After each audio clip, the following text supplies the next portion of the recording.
Hi, Stephanie here with Mahalo.com. We're here with Vanessa Van Petten, parenting expert, teen expert, I should say. Yes. We're talking about a very important topic, teen drinking and how to prevent it. Yes, so the first thing that for parents to get really clear on is there's a lot of hype. So I think it's first and foremost very important to figure out what's going on in your area. I always encourage parents to talk to other parents in the community.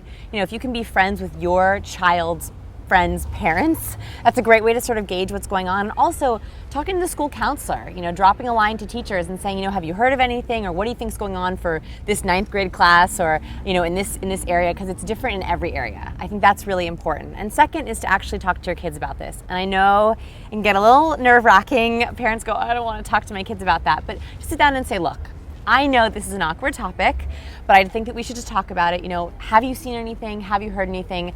Asking really open-ended questions. And I always caution parents, be careful not to use the leading questions, like, you know, don't you think it's really bad when teenagers drink? It sort of doesn't give them any opportunity to have a discussion. So open-ended questions are a really great way to start.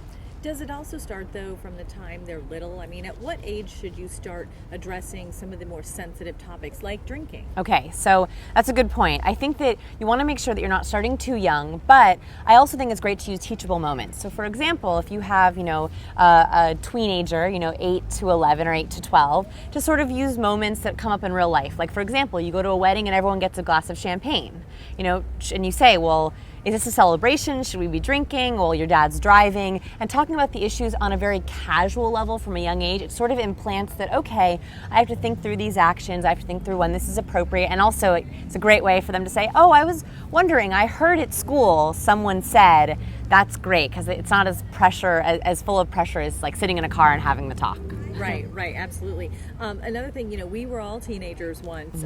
Is it sort of innocent until proven guilty, or guilty until proven innocent? Because I don't know, teenagers, you know, they tend to try to pull one over on their parents. Yes, and there's 2 approaches to this, 3 approaches. There's the easy, I call this the easy peasy parent. You know, they, oh, you know what, they're going to do it if they want to do it. At least I want them to do it in my house. I'm going to let them try wine with me. There's that approach. Then there's also the really strict approach. I have parents who say, I'm getting a breathalyzer. I'm going to have the breathalyzer, you know, sitting at home when they come home from a party.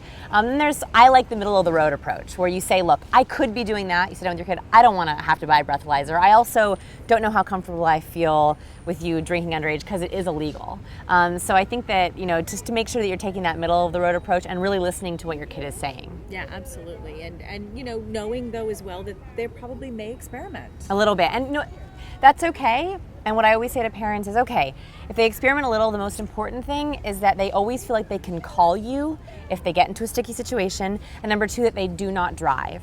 They do not get into someone's car if there's drinking, and they do not take the keys and drive themselves. That you'd always rather them call you or call an aunt or uncle before they get in the car and drink. That way they also take drinking very seriously. They know it's something that they have to do.